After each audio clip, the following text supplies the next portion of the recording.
Hello everyone, welcome back to my channel. My name is Dami if you're seeing my face for the very first time, and if you're a returning subscriber, thank you guys for always coming back. I really appreciate the love from everyone. And yes, if you're new here, please make sure you subscribe. We have a lot of interesting videos, fun videos, lifestyle videos about living in Australia or migrating to Australia. If this is something that interests you, please do make sure you subscribe for the nice and interesting content I'll be putting out regularly. And if you have been watching up to this point and you're yet to subscribe, I think I'm going to give you 5 seconds. 1, 2, 3, 4, 5. Please subscribe before you leave. Anyways, thank you guys. By the title of this video, you would have seen that today we'll be talking about the fun, important things you need to know before you relocate to Australia.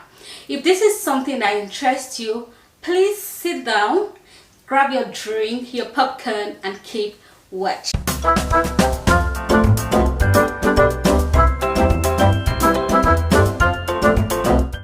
Saying today is based on my personal experience and what I think is applicable.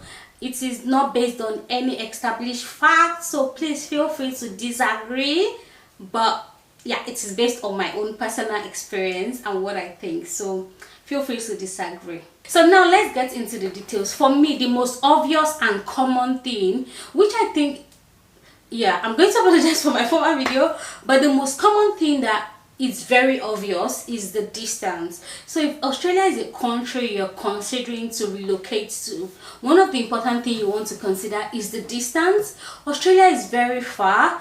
The shortest flight I have seen that I know is nothing less than 23 hours commuting from Nigeria to Australia. So I'm going to use Nigeria for instance now, but trust me, it is similar to every other country, because even to America is way above 13 hours to go to America from Australia. So it is very far. And by far, I'm comparing it to the fact, like if I was in the UK for instance, it would take me just 6 hours to go back to Nigeria, but from here it is 23 hours. I've been here for 2 years plus now, and there are many times for me, I'm big on my family, and I always want to be there for my family. This is the longest time I've not seen my parents in my over 30 years on earth, so it's a big deal for me. And I thought of it before coming, and it wasn't a deal breaker at the point, but a lot of things have happened along the line since we got here that I really wish I was home and just to be there for them. Like, it's just important. Case in point is this past 1 week I wanted to just be around my family. Like, I just wanted to be around my family. I felt they needed me. Sometimes November last year, I just wanted to be around my family. A lot of things have happened in the last 2 years that I'm like, I need to be home. Maybe because I'm a firstborn, like I'm a first child. So I feel like I'm not being there for them when they need me the most. They don't say that, but I just feel so. It's some of the things you would consider. For me, coming to Australia, if you're an only child and you still have your both parents alive, coming to Australia, you should sit down, think about it very well, because I've beat myself so hard at times. Like, I can't just go back to Nigeria in case of any emergency. Like I mentioned in one of my videos, I said, oh, like, will you work there? Will you do? I understand all of those things I said. You would not work there. It is far. But then again, if you have other responsibilities back in Nigeria, it might be difficult to commute. Because for instance, if I was in the UK, trust me, I would have gone home this Easter holiday. It's 6 hours, right? I would have gone at the beginning of the holiday, and I'll be back for work by Tuesday when work starts. But so yeah, it's something that is very important you should consider before you relocate to Australia. The next thing I'll be talking, and it links, so the next one I'll be talking about is food. Food. So if you're coming to Australia, I think the important thing you should know at this point is when we came in 2 years ago, you are able to bring in your food stuff and everything, and I feel this is just a Nigerian thing after COVID happened. So if you're coming to Australia now, 2022 onward, you are expected to bring your food stuff packaged, commercially packaged. I will try to insert a clip now for you to see what is expected, like what your food stuff you're bringing in should look like. So back in the days when we came, we were able to just go to Igbo markets and buy like crayfish, ogbono, egusi, and all those good stuff, and just pack them in Ziploc and put in our bags, and hoops, we landed and they allowed us to bring it in. But I've seen a lot of people come to me to say, oh, they trash their food stuff.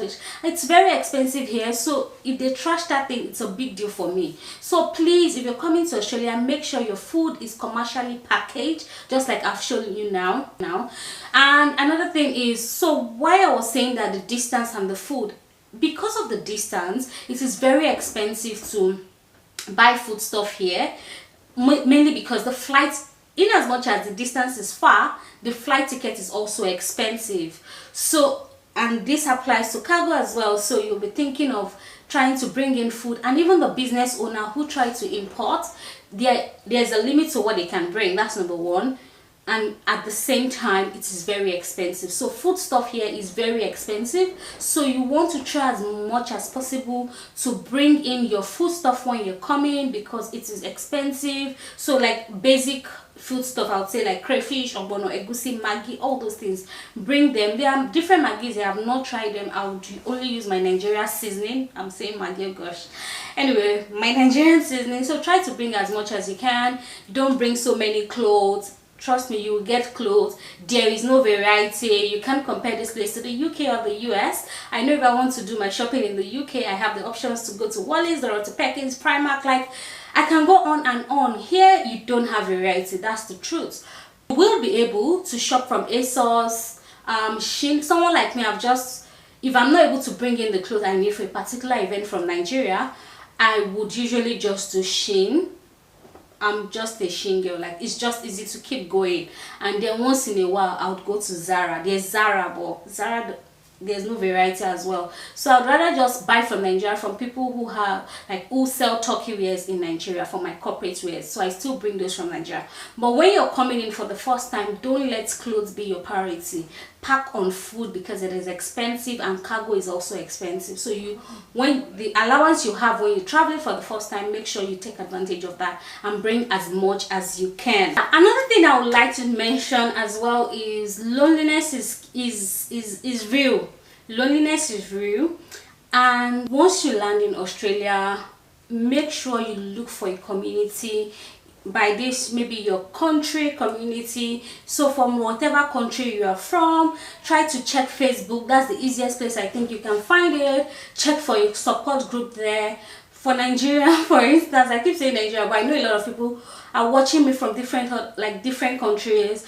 But just check for Nigeria in Brisbane, for instance. There's a Nigerian community in Brisbane, and they are very supportive. At least we've been to, like, I personally have had an encounter with them, and they were so helpful and so supportive. So try and join your country association. So there's a Nigerian community association on Facebook. If you contact them via that means, they have a phone number as well. If you need it, if you're new in Brisbane or Queensland, just reach out to me. I can give you their direct phone number, but they're on Facebook as well. And this applies to every other country. If you're from China, you're from Taiwan, you're from any country, just check for this support group on Facebook. That's the easiest way to find them. And also, because so aside from that as well, try to join a church. If you're a Christian, join a church. They would help you so much. Like, church was very useful to me, I would say. Join a church, and it's just for information. It's not like they're going to give you money or anything, but you have people firsthand to ask questions. And another thing is, you'd have to be patient with people, because by the time you come in, most people tend to be busy, and trust me, they are busy trying to get this money. They are trying to get dollars. So yeah, you'd have to be patient, but you have to persevere to just get this information out of them. So join a church. If you're a Muslim, also join a mosque, so you can get the necessary support you need, because trust me, it's not a journey you can go on your own. So loneliness is real. I've heard a lot of people who relocated and like committed suicide. It is real. It is real, because your next door neighbor is just trying to get an end, like work hard to meet their own ends means as well. So you just have to make yourself like avail yourself to people to help you. People will not come to you, you have to go for that help. That's one thing I've noticed. So talking about loneliness as well, so in as much as you want to like associate or meet with people either in your community, in church, or so, another thing is because of the time zone in Australia, another thing that tends to happen is people forgetting their family back home. So there's a time zone for now. I know Australia and Nigeria is about 9 hours. America, like Houston, Texas, where I have my family, is about 13 hours. So it's a whole lot that can drift relationship, if you know what I mean. So you just tend to like, oh, there's no time. When it's morning is night here, when it's night is morning. Like you just, as time goes there, you just realize that it's draining your relationship. I don't know if that's the right word to use, but straining, yeah, that's what I wanted to say. So as much as possible, you need to pay, like, make sacrifices. For me, when I came in initially, my main support were my friends who were relocated at the same time. So I had a few of my friends who were in the UK, were constantly in each other's business, helping each other, supporting each other, and just pulling through, because the first few months they are hard. It is tough. So I needed this support as much as I could get, and my friends were amazing. Would literally be on phone nights. Like I would be at work night my time till 2 a.m. sometimes till 2 a.m. because 2 a.m. Australian time is 5 p.m. UK/Nigerian time, depending on the season of the year. So it's about that time. So I'll be awake till after work their time, just to catch up, to just explain my experience with them. They would advise me and things like that. So I had the support of my family and my friends, but I put in the effort of going extra mile to manage their time with my own time as well, if you know what I mean. So what I'm just trying to say is that this time difference would strain your relationship if you're not committed to make it work. So you have to be committed to keep in touch with your family and friends. I don't joke with my family, and they know. I call them, I'm always in their business. Like if anything is happening at home, I'm online with them. Like my mom would be saying, go and sleep. I'm like, I cannot sleep. My family is my lifeline. So that's just me. So I pay the price at every point in time. I want to know what's happening. So the bottom line is, the time zone will strain your relationship, but put in the work. You need your family and friends. The people you meet here, sometimes you might not see them when you need them the most. That's the very truth, because they are trying to also work to pay their bills. I do not blame people for that. The bills will keep coming, so people are trying to work as well. So but keep your family close. Don't forget where you're coming from when you eventually get here. Another thing I want to mention is kids. So I've seen a lot of people ask me, is education free? I've had a few friends ask me, oh, are you paying, and things like that. So this is in two parts. So let me address that point first, the school fees part, and then I'll come back to the fact that how the children settle when they get here. Because I've heard people saying, oh, I'm scared, my children, racism, da. Don't let your children be your excuse for not relocating, because you see those children, they would blend in faster than you and me. So don't let that be your excuse, but I'll come back to that. So for school fees, when we came in initially, my son was 5, so he was just starting school. Remember, the education system in Nigeria or most African countries is not the same here. If your child is not yet 5 years old, your child cannot start school. So my son started prep, which is like kindergarten, and back in Nigeria I was already in primary 1, so you can imagine, but that's not even what we're going to talk about today. But he went to a public school, and because of the visa we came with a temporary skilled visa, which is the visa 482, and he was allowed to go to the public school for free. I've had someone who reached out to me as well to say, hey, I'm going to another state and they're asking me to pay school fees, and I eventually went to the website of that state and realized that yes, they are paying, regardless of them coming on the same visa. So with Australia, different states have their own different policies and laws and the way things work. So try as much as possible to research. But for me, I could not even care less, because I couldn't care less because when I was coming, I didn't even understand the way public school or private school works. So what I did was I went to a private school, I checked what their school fees was, and like factored it into the salary they were offering me, and I felt that I could afford to send my 2 kids to school and still bring them here. If you have a child less than 5 years old that is not yet prep ready, it is very expensive to take them to kindergarten, and what's this thing called? Yeah, it's kindergarten. I can't remember, but kindy is what it's called. So it is very expensive to go, and childcare, like childcare for people who are underage. So it is very expensive. It is about, the average I've heard so far and we've had to pay is $110 per day. If you now see people who have are running this business on the side in their home, it's quite cheaper. Lucky you. So if you're coming to Queensland and you need something like that, reach out to me. I can help. I know someone who does that on the side. So anyway, with that said, so that's what it is about education. It is expensive if you're coming in with a child below 5, but if your child is above 5, public school is free. But please note, this is because I live in Queensland, so different states applies. And 2, I came in with a TSS 482 visa. I'm working and I'm paying huge taxes, so education for us was free. So I know that if you go to private school, because we changed our school, my kids' school recently, and trust me, the public school is good. It's better than some private schools in Nigeria, but we changed it because we wanted them to go to a Christian school. So that was why we changed them to a private school, and with that we have to pay full. We don't have any support whatsoever. What the government support based on our visa is a public school. So with the private school, you have to pay. It is way expensive, but when you tell people you're relocating because of your kids, our mindset is we have to give them the best. So anyway, the best is different for everybody. So yeah. Another thing is how do children adjust when you relocate. So trust me, don't let your kids be your excuse. Kids will blend in. My son have introduced me to more friends than I have tried to make myself since I got here. A lot of things would happen. Don't be quick to say it is racism. Address issues. Be close to your kids. Educate them. Have conversations with them. So I would literally tell my son, you know, when he comes home, he's like, oh, somebody pushed me. I try to reach out to the teacher to understand what has happened. I'm not quick to say, oh, it's racism because it's black. I let them be proud of the color of their skin. Like, I educated them a lot when they were going into school because they'll be mixing with a lot of people. And then I even realized at the point that my son was the only black person in his class. So I needed to sit him down and make him appreciate the color of his skin. And then you can't talk him down about his skin. Like my 7-year-old, no, you can't mess with him. Even my daughter, she will tell you, oh, my skin is so beautiful. So you need to educate them, be close to your kids, let them be able to tell you what has happened, and then you are managing that conversation appropriately with the teachers or with the head teacher or whatever.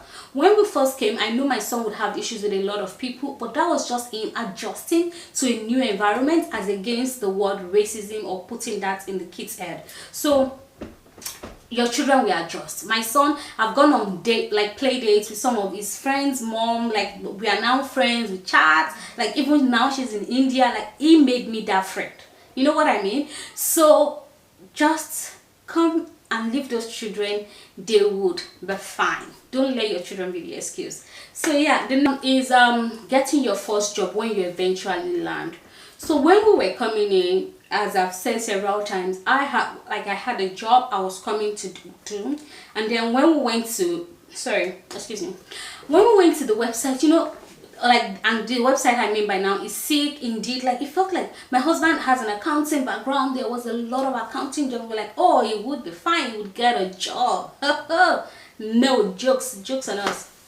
I don't know what the market is like, but then when we came in, that was 2019 October, before COVID, it was so difficult to get an accounting job, regardless of the fact that there was a lot of vacancy. They needed people with Australian experience. There was just a whole lot of things. So what I will tell you now is, if you're coming to Australia today or tomorrow in 2022, come in, and once you come in, please be open-minded, because if you're not open-minded, you can be at home for 1 year, 2 years. I'm not saying you will not get the white collar job, but it might take time, and while you're waiting, the bills keep piling up, and then you are even just sitting at home doing nothing. It will affect your mental health if you're someone who have been working all along before you relocated to Australia, right? So try and get a blue collar job. Just get anything that comes your way, pending when you eventually get the white collar job or dream or the job of your dreams or whatever you desire. So it's this is another miss one hand. So just try and get something. Some of these blue collar job will conveniently pay your rent and pay even this is applicable to students as well. It will conveniently pay your rent, it will pay your bills, and it will feed you for the time being. But another thing I will say is, in as much as you want to get a blue collar job, be focused, know what you want to do with yourself. Don't get too involved that you forget what you really want to do. So it's just like at this point you're on a journey somewhere, and this is just like a bus stop on the road. Don't stay there, because don't feel relaxed. Ensure you keep applying for your dream job. Ensure you keep, and trust me, if you keep doing it, you would get that job. You will get it, because sometimes what they're even looking for may not be your experience in accounting, your experience in engineering. It might just be someone who is willing to trust you, the first person who trusts you. They just want to see that you have worked in this Australian environment. So make sure when you come in, getting your first job might be difficult if you're very if you're choosy. So come in open-minded and just start from somewhere, and as you go along the way, for most people, they will tell you how they started. They first got this blue collar job and later they eventually got the white collar job. They will eventually come, but while waiting, don't slack. So I think here those are the main points. I will do another video where I expand on some of them and then add additional ones. But one thing I will also say to wrap this up for today is, make sure when you come into Australia you stay focused. There's a tendency for you to forget why you're here, or along the way get carried away by things you see around. Don't forget your God. Still hold on to God. I'm sure before you came you were praying to God, seeking God's face, seeking his help. When you come here, don't forget God and take on shift. Stay close, like still very much remember God. And number two is, if you've come in here on a temporary visa, as soon as you land, start thinking of how you're going to transition to the next visa, which is the permanent residency. Don't wait till the end of your temporary visa before you start planning. If you come in as a student as well, it is also very important that as you come in as a student, start thinking, start preparing for how do I transition, and how do I transition from a student visa to a permanent residence, if this is something you really want to do. If you're here temporarily and you want to go back home, of course, all well and good. You don't need to do anything. Just finish your program, take your certificate, and go back to where you came from. But if it's something you plan to stay here permanently, don't wait till the end of your student visa before you start making plans. Ensure you start making plans, start reading. Australia has a lot of opportunities. Start reading and seeing what works for you. So stay focused. If you're here temporarily and you have not gotten permanent residence and you're not sure if you're going to be here forever, please, in part of being focused as well, try and save as much as possible, because you don't know, like a lot. For me, on this visa, what I say is I'm living in a world of uncertainty. And if I'm living in a world of uncertainty, I don't put all my egg in one basket. Shout out to my friend. I remember during COVID that, like, you know, they were retrenching people and a lot of things was happening because of COVID.